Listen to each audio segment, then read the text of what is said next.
Baik, kita akan membahas patologi of the foot. Ya, hari ini patologi of the foot. Bagi teman-teman yang sudah pernah membaca modul zaman D3, mungkin ini sudah ada beberapa dan tambahan sedikit ya, gitu ya. Tapi perlu kita ulang sedikit, gitu ya. Jadi di ya namanya patologi salah satunya kita melihat di patologi dari kaki atau foot. Yang sangat populer dan sering kita tangani bersama-sama ini adalah pes planus atau flat foot. Jadi kalau pes planus ya teman-teman ya sudah tahu ya, itu longitudinal arch-nya mengalami penurunan. Jadi pasien biasanya mengalami gejala nyeri saat berjalan, distribusi beban berlebihan di sisi medial foot, resiko plantar fasciitis dan metatarsalgia. Jadi kalau pasien datang ke kita atau ke dokter atau ke nakes yang lain, yang dirasakan oleh pasien biasanya dia mengeluhkan nyeri saat berjalan. Kok nyeri gitu ya. Terus kok sepatunya ada apa namanya berkurang satu sisi gitu ya. Nah, terus bisa saja dia dibarengi plantar fasciitis dan metatarsalgia juga. Nah, lalu pes planus biasanya karena itu hubungannya dengan alignment of the foot ya, karena kelamaan atau sudah lama dan akhirnya berlanjut bisa saja menjadi valgus atau disebut calcaneal valgus. Itu ya, di mana malleolus medialis itu ya mulai jatuh ke bawah gitu ya, menyamping. Terus lama-kelamaan posisi lututnya atau knee joint-nya juga mulai valgus. Nah, ini deformitas yang terkait dengan flat foot.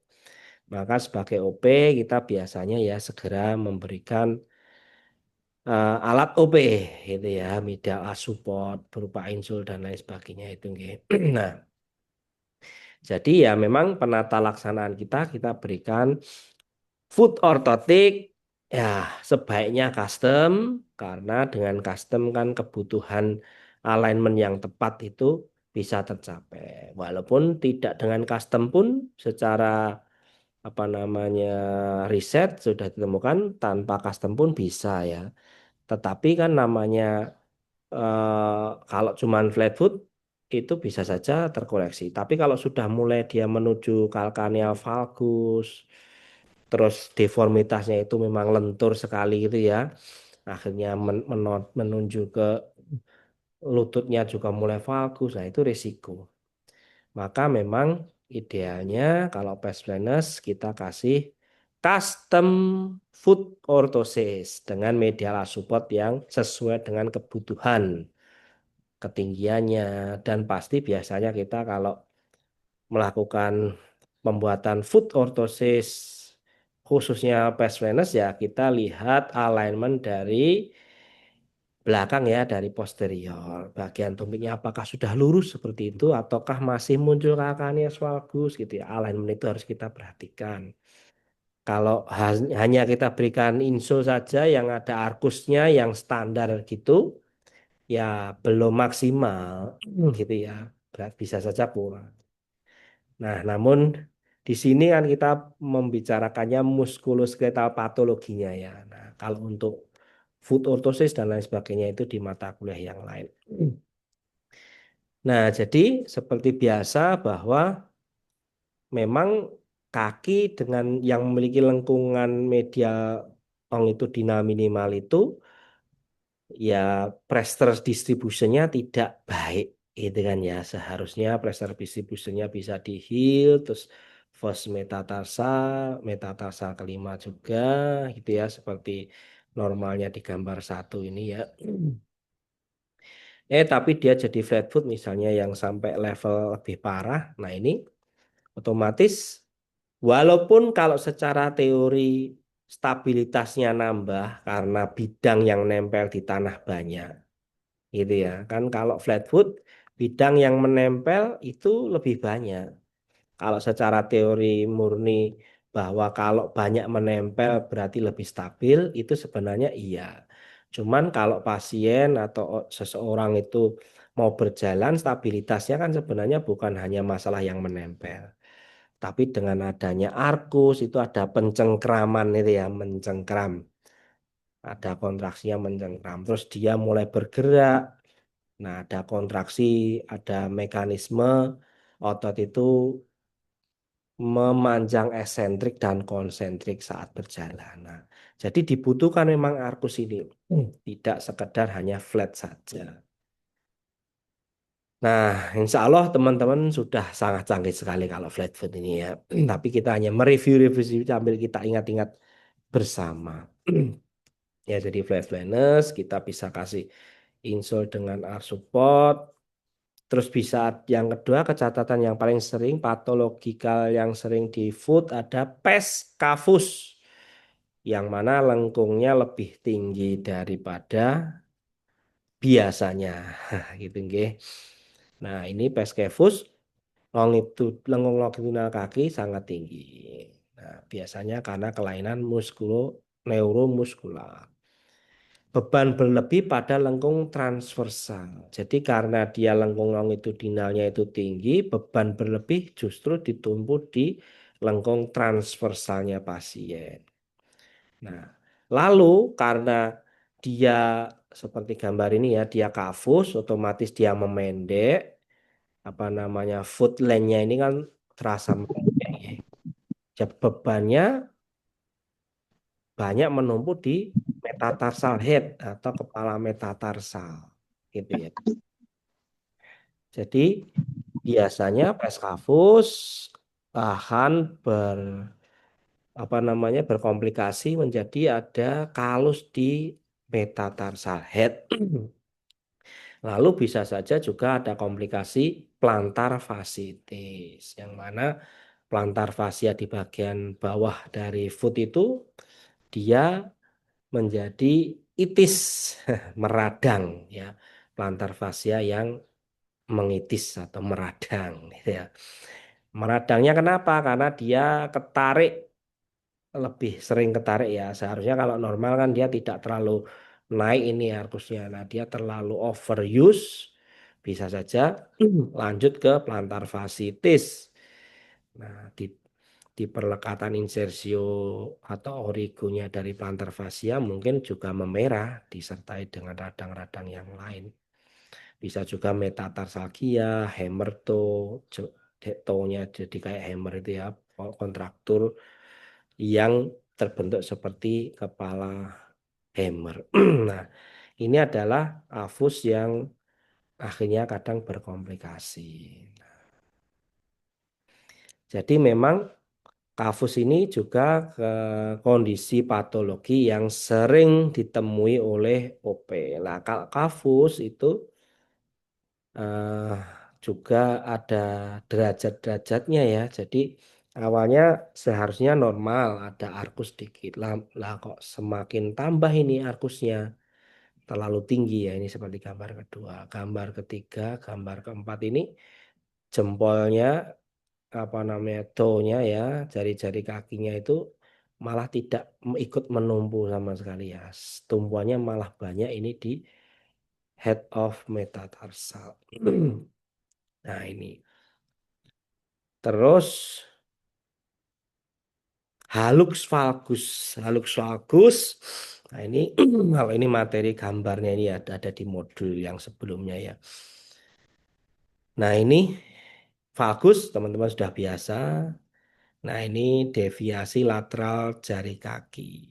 Jari mana? Jari first toe ya.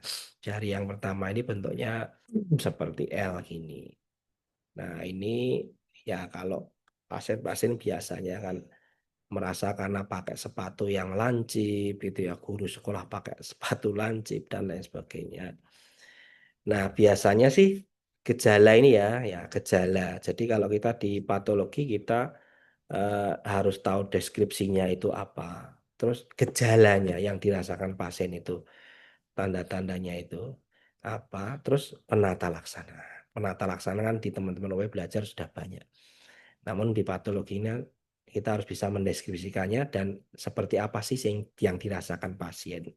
Nah, gejala itu adalah yang pasien bisa merasakan. Jadi, pasien merasa nyeri, nyerinya biasanya ya di jari yang jempolnya ini ya. Head of metatarsalnya juga terasa sakit di sini ini ya. Nah, disfigurasi figurnya itu harusnya kan lurus ya, tapi dia disfigurasi, malah dia ke arah lateral jempolnya, lateral, nggak seperti gambar ini. Nah, jadi varus vagus itu kelainan bentuk pada sendi falangeal metatarsofalangeal ke satu. Kalau dalam kondisi ini jari kaki subluksasi atau terkilir secara lateral dari posisi normalnya.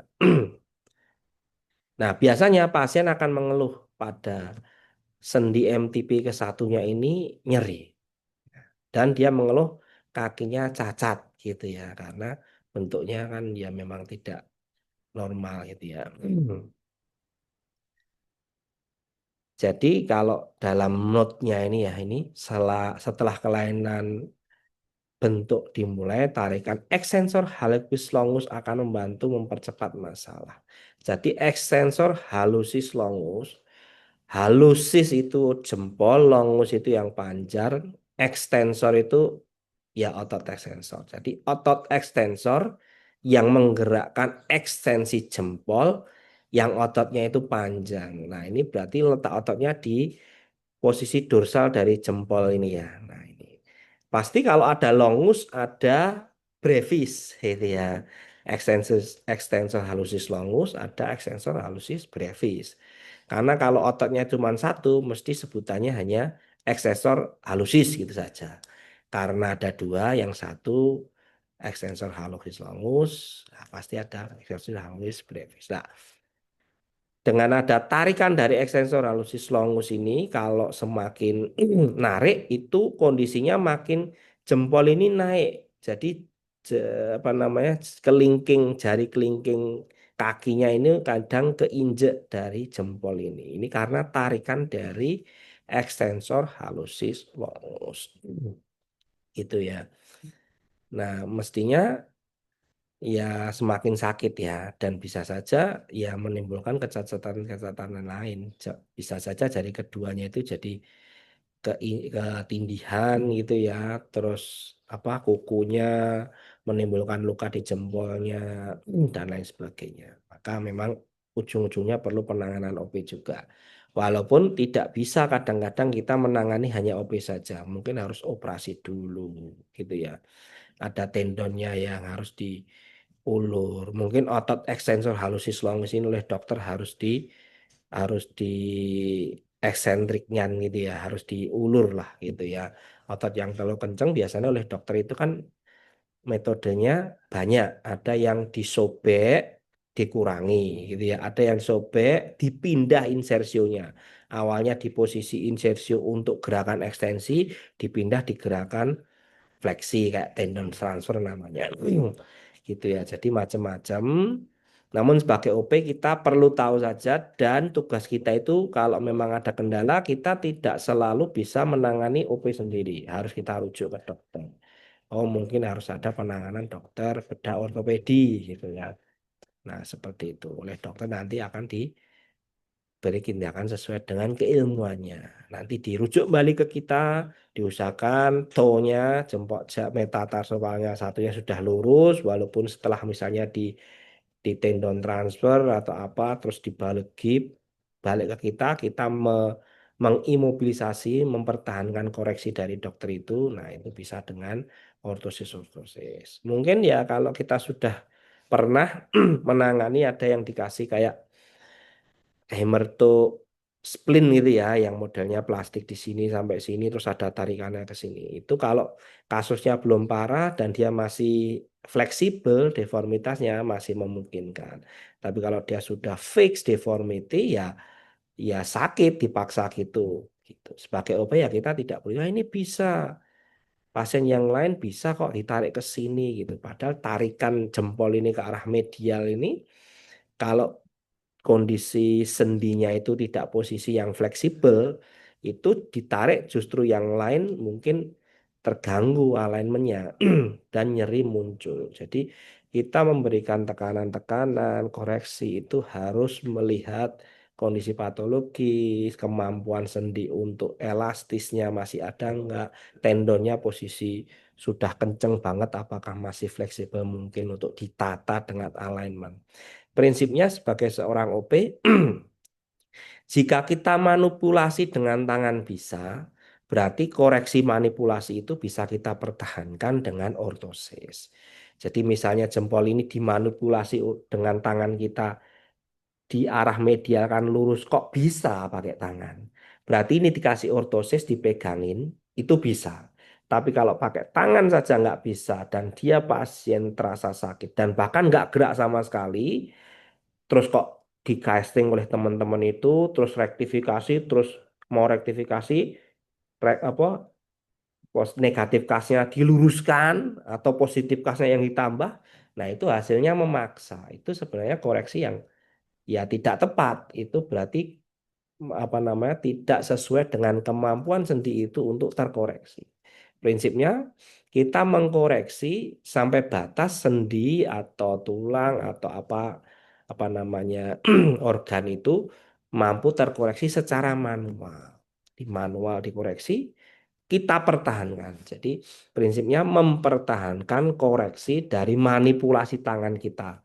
Itu. Maka biasakan sebagai seorang OP kalau mau mengkoreksi kecacatan ya kita pastikan dengan misalnya mau mengkoreksi valgus atau apalah gitu ya. Yang lain-lain itu ya kita manipulasi, gerakan pelan-pelan gitu ya. Oh ini bisa. Oh sampai sekarang sampai posisi ini bisa ya sudah.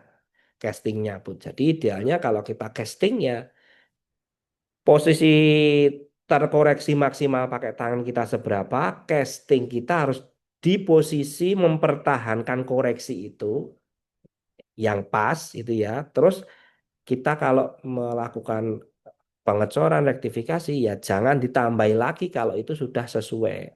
Kecuali kalau dari awal sebenarnya dia di apa manipulasi bisa, tapi karena posisinya kurang baik pas kita casting tidak bisa mendapatkan posisi yang tepat itu ya. Terus direvisi pas apa positif negatif case-nya atau positif case-nya gitu.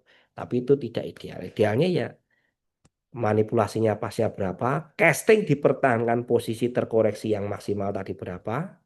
Maksimal di sini bukan sebanyak-banyaknya ya. Bisanya berapa dan pasien mampu mentolerir gitu ya. Gitu terus baru alatnya bisa dipakai. Karena memaksa koreksi itu ya tidak nyaman di pasien. Tidak nyaman opsinya dua. Kalau pasien tetap mau pakai dan kenceng bisa saja kondisinya bisa terjadi fraktur atau luka di area-area kulit dan lain sebagainya. Itu yang pertama. Yang kedua, pasien mungkin nggak mau pakai karena nggak nyaman, sakit sekali gitu ya. Walaupun teman-teman kita bisa saja kadang-kadang salah informasi. Nggak apa-apa. Memang namanya koreksi itu sakit gitu ya. Tapi sakit di sini itu tidak boleh. Harusnya kan tidak nyaman itu ya. Nek sakit kan harusnya enggak. Tidak begitu nyaman memang koreksi itu kadang-kadang. Tapi ya tidak boleh sakit lah ya. Nah, kalau memang tapi pasien kan mengeluhkan sakit itu bisa sakit yang tidak nyaman, bisa beneran sakit. Nah, kita harus bisa sebagai OP benar-benar mengidentifikasi. Jadi koreksi yang kita berikan, goalnya bisa tercapai, pasien tetap bisa pakai alat itu. Jadi alat yang baik ya tetap bisa berdampak kepada pasien. Itu nih. Nah, ini kadang-kadang valgus deformitas valgusnya halux tadi ya, kadang-kadang disertai juga little toe varus. Jadi bentuknya kayak lancip gini ya. Nah ini. Nah ini kadang kalau gambar ini jempolnya yang di bawah, jari telunjuknya kaki yang di atas. Terus muncul deformitas lain mungkin apa namanya jari kakinya miring ke arah varus ini ya. Nah ini. Nah, ini kadang-kadang banyak sepatu-sepatu yang model lancip gitu ya. Karena ya secara prinsip OP kan ya sama juga. Kalau kita memposisikan apa namanya suatu sendi atau tulang atau apa ya, itu di posisi yang sama jangka lama, dia akan akhirnya kontraktur di posisi itu. Nah, jadi kalau pasien itu mulai memakai sepatu bentuknya lancip seperti ini dan setiap hari, dan mungkin dia pekerjaannya guru yang sampai pagi sampai sore sampai malam terus malam jagong gitu pakai sepatunya yang lancip terus gini. Nah, dia terposisi seperti itu. Akhirnya ya deformitas deformitas ini muncul. Nah, sebagai seorang OP kita ada dua ya, banyak sih maksudnya ada dua hal yang kita harus harus kita perhatikan ya. Kita harus memberi rehabilitasi, tapi untuk rehabilitasi selain rehabilitasi kita harus juga melakukan promotif gitu ya. Jadi misalnya pasien diedukasi yang belum terlanjur gitu ya. Kalau pakai sepatu ya bentuknya jangan lancip seperti ini ya, dengan mengedukasi bahwa posisi itu terlalu lama akhirnya menimbulkan kecacatan kayak gitu. Gitu ya. Nah, selanjutnya deformitas keempat ada metatarsalgia. Gia-gia itu nyeri ya. Metatarsalgia adalah metatarsal yang terasa nyeri, gitu ya. Kalau itis-itis itu yang meradang ini ya. Kalau metatarsalgia, metatarsalnya nyeri, nyeri di kepala metatarsal atau di metatarsal head. Nah, penyebabnya metatarsalgia, ini metatarsal head yang di sini ada metatarsal head 1 dan metatarsal head 5 ya. Kok paling menonjol Pak? Ya, ini kan akhirnya muncul yang namanya ini ya, arkus transversal ini ya. Nah, itu dia kalau kasus transversal itu ada, harusnya kan yang menempel utama kan metatarsal 1 sama metatarsal 5 dan dia agak melengkung gitu kan ya. Nah, tapi kalau dia kolaps, akhirnya semua metatarsal nempel di floor. Jadi apa kelenturan footnya berkurang. Apalagi ini dibarengi dengan flat foot tadi ya. Flat foot sudah secara longitudinal dia tidak lentur karena domnya atau lengkungannya itu turun, terus lengkungan yang transversal gini ya turun. Nah, ini nyerinya banyak. Gitu nggih. Nah, jadi metatarsalgia itu nyeri pada kepala metatarsal ini yang mana penyebabnya adalah kolaps lengkung transversal. Kalau gejalanya apa ya? Gejalanya nyeri pada metatarsal head. Pasien kok bagian sini sama sini nyeri ya, gitu ya. Nah, seperti itu. Mungkin bisa saja lama-lama disertai dengan kalus alias ngapal itu loh ya.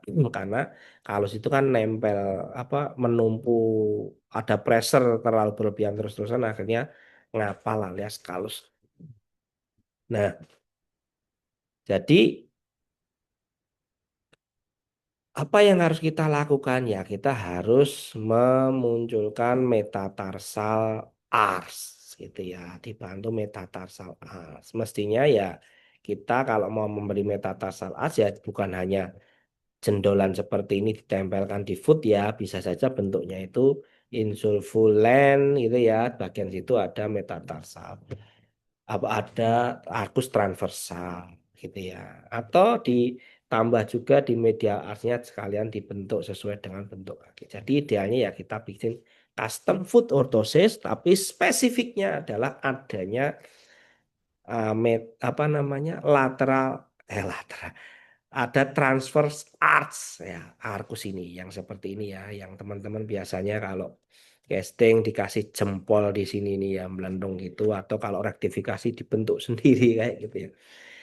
Kalau saya sarankan teman-teman kalau rektifikasi jangan banyak-banyak. Jadi bentuk dapatkanlah bentuk itu anatomis dari limnya pasien, dari tungkai pasien, tangan pasien dan lain sebagainya ya, dari anatomisnya pasien. Kalau teman-teman mau melakukan koreksi di situ, ya lakukan koreksi dalam posisi awalnya itu tadi sekali lagi dengan manipulasi tangan. Coba ini ada metatarsal, benar metatarsal ini tapi arkus transfernya oh segini ini gitu ya. Nanti setelah itu di casting ya kita kasih tekanan di situ seperti itu. Walaupun ya bisa saja setelah jadi positif kita kurangi. gambar dulu dikurangi. Tapi itu letaknya kan letak secara dihitung matematis. Tapi kalau kita lakukan broadcasting ditandai saat ini kita bisa melakukan letak secara anatomis lokasi tepatnya dan bentuknya kita dapatkan ori dari situ gitu ya. Jadi logikanya castingnya sesuai bentuk, rektifikasinya hampir tidak ada, gitu ya. Nah, itu akan lebih rektifikasi mungkin hanya menambahkan biar bagian yang ini mudah doning, mudah doving, gitu ya, seperti itu. Tapi bentuk-bentuk koreksi usahakan memang kita dapatkan saat casting. Gitu. Lalu ada heel pain, nyeri tumit, dan plantar fasciitis. Yang ini tadi nyambung sama tadi ya. Apa flat foot yang kadang-kadang bablas jadi heel pain. Karena flat foot tadi kan lama-kelamaan kadang tumitnya numpuk terlalu berlebihan. Heelnya, kalkaneusnya, akhirnya dia terasa sakit juga. Akhirnya muncul spesifik heel pain. Gitu ya. Atau plantar fasciitis muncul. Plantar fasciitis bisa muncul di flat foot, bisa muncul di kafus tadi juga. Ya. Nah, jadi kalau nyeri tumit itu sama plantar fasciitis ya mestinya gejalanya yang dia rasakan adalah nyeri yang terasa menusuk saat langkah awal atau setelah duduk atau bangun tidur. Jadi pasien mengeluhkan tidur, bangun-bangun mak jenggirat gitu ya. Karena kan kontraksi mendadak gitu ya kadang-kadang bangun tidur itu. Nah, itu bisa saja terasa nyeri yang mak jelek itu ya menusuk. Nah, itu. Nah, itu maka oh itu ada gejalanya dia plantar fasciitis atau mungkin ada iritomid. Ada juga heel spur itu ya bisa saja. Ada tonjolan di heel kayak kalau kalau di ayam itu jalu metu jalu nih. Gitu ya. Nah, kalau ini nyeri tumit, nyeri pada aspek plantar tumit, pasien itu biasanya mengeluhkan rasa sakit pada aspek media, plantar medial tumit di bagian plantar tapi medial. Mana gambarnya? Ya di sini. Plantar sini tapi bagian medial. Gitu nggih. Nah, diperburuk di saat dia berdiri, berjalan atau berlari. Pas berlari gitu karena dia plantar fascia itu adalah seperti apa namanya? Fascia itu kan kayak lembaran gitu di bagian plantar foot. Nah, dia kan melebar dari apa nama kalkaneus maju melebar nempel-nempel ke depan itu ya ke metatarsa. Nah, itu dia karena dipakai jalan naik turun, nah meradang. Jadi maka kalau dia semakin lari, biasanya gejalanya dia makin terasa sakit, gitu ya. Tapi kalau duduk saja kok nggak sakit, lah ya karena kan fasianya itu tidak berkontraksi sehingga sakit. Nah, jadi ini bentuknya apa namanya plantar fascia itu yang bagian sini nih ya. Nah, oke nggih teman-teman, insya Allah kalau plantar fasciitis, heel pain ini sering kita apa namanya kita hadapi oleh pasien. Lalu bagaimana kita apa namanya kita memberi penanganan pada pasien yang mengalami heel pain kayak gitu ya. Ya prinsipnya yang pertama adalah kita itu kan harus memberikan istirahat pada bagian yang baru mengalami radang itu ya. Ada nyeri, ada radang atau apapun. Yang pertama memang harus rest itu ya. Area yang meradang itu jangan gerak dulu kan gitu ya. Jadi misalnya treatment yang pertama kita mengistirahatkan area yang meradang atau nyeri tadi. Baik metatarsakia atau heel pain atau plantar fasciitis ya. Nah, memang idealnya kita istirahatkan dulu. Lalu kita kasih ortosis. Nah, prinsip ortosisnya yang pertama adalah kalau memang dia sudah meradangnya berkurang gitu ya. Kan di foot itu ada arkus-arkusnya. Nah, arkus posisi yang dia harus lengkung, harus apa, itu kita kembalikan anatomisnya. Supaya fungsinya, pressure distributionnya itu kembali. Gitu ya. Karena Kalau kita biarkan hanya kita langsung ya sudah dikasih padding, dikasih empuk-empuk aja. Itu ya, itu tidak menyelesaikan masalah jangka panjang, tapi memberikan solusi jangka pendek saja, gitu ya. Jadi sakit kasih empuk-empuk. Nah, ya jangan, gitu ya. Ya seperti teman-teman kalau menangani prostesis atau ortosis yang lainnya, kalau ada area kok dia sakit di situ karena memerah atau apa, ya bayangan kita sebagai seorang OP atau logika kita, oke lah bagian situ kita kasih empuk-empuk, gitu ya, dikasih barang yang empuk. Tapi empuk-empuk itu sebenarnya kan solusi hanya sementara saja. Nah, sebagai seorang OP kita bisa saja, oke, daerah situ yang sakit. Kita bisa mengalihkan pressure di tempat yang lain, di area sekitarnya. Sehingga walaupun di situ tidak dikasih empuk, lainnya ditekan, nah tekannya pastikan di pressure yang toleran gitu ya, terus toleran area, gitu nggih. Sehingga daerah yang terasa sakit tadi berkurang rasa sakitnya, gitu ya. Nah, kalau yang sepertinya sama, bisa saja arkusnya harus dikembalikan gitu ya. Kalau memang dia fleksibel tadi ya. Nah, gitu. Apakah tidak dikasih yang empuk padding? Iya. Dan harus berbarengan. Tapi padding tok saja dengan bentuk yang asik. Mau kita misalnya beli insole yang silikon saja hanya dikasih untuk dataran bawah gitu ya. Pasien jalan wah empuk Pak, sudah enak. Itu ya solusi sementara gitu ya. Tapi kan kita tidak memindahkan pressure distribution ke tempat yang tepat, arkusnya belum ditata yang baik, gitu ya. Nah, itu nanti dia tidak akan apa namanya selesai masalahnya. Kita hanya menyelesaikan masalah jangka pendek saja. Jadi gitu, Ge. Jadi maka di sini ya kita bisa belikan heel pad, berikan heel pad. Supportnya harus ditata lagi, ditempatkan yang seharusnya arkusnya. Karena arkus tadi kan terlalu tinggi ya nggak bagus, terlalu rendah ya nggak bagus. Karena kan ada fungsi-fungsi foot yang harus berfungsi di situ kan ya. Nah, bisa saja kita kasih medial width. Ya karena apa? Misalnya kalau itu disertai dengan apa namanya dia agak menuju ke varus gitu ya. Nah, akan yang bagus. Nah, pastinya harus dilatih memperkuat otot-otot intrinsik kaki. Oke, teman-teman, mohon maaf hari ini karena tadi ada tamu panjang, jadi tidak bisa menjelaskan panjang karena ada kegiatan lain. Hari ini pertemuan kita akhiri dulu sampai hari di sini. Mungkin juga waktunya sudah di waktu yang dibatasi. Semoga penjelasan saya bisa diterima dengan baik. Dan saya yakin teman-teman sudah bisa juga sih, karena kan sudah ada basic-basic yang ini. Tapi apa namanya, semoga ada manfaatnya dan kita terbuka untuk sharing-sharing juga gitu ya.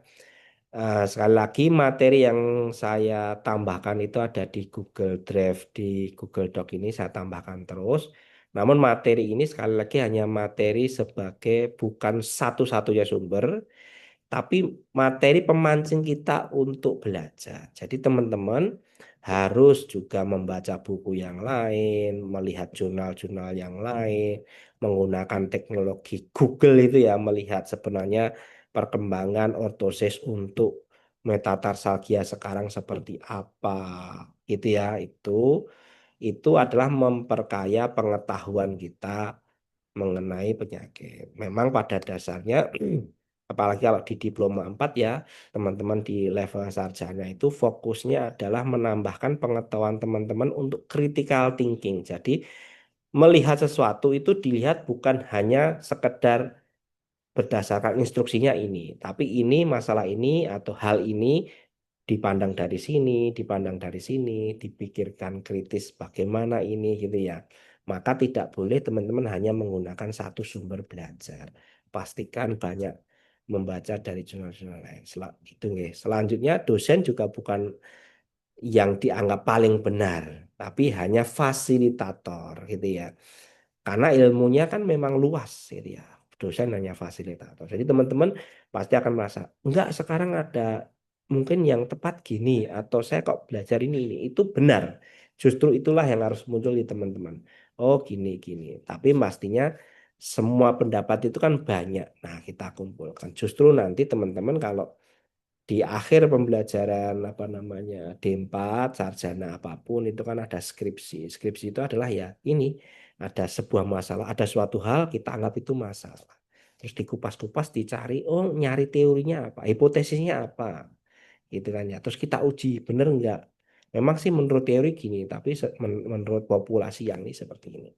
Nah, pola-pola berpikir itu yang di alih jenjang ini harus terbentuk gitu kan. Baik, mohon maaf atas minimnya waktu hari ini. Terima kasih atas kehadirannya. Semoga bermanfaat. Saya akhiri pertemuan sore hari ini. Assalamualaikum warahmatullahi wabarakatuh. Waalaikumsalam warahmatullah. Waalaikumsalam warahmatullahi wabarakatuh. Waalaikumsalam. Sama-sama. Terima kasih. Bye-bye.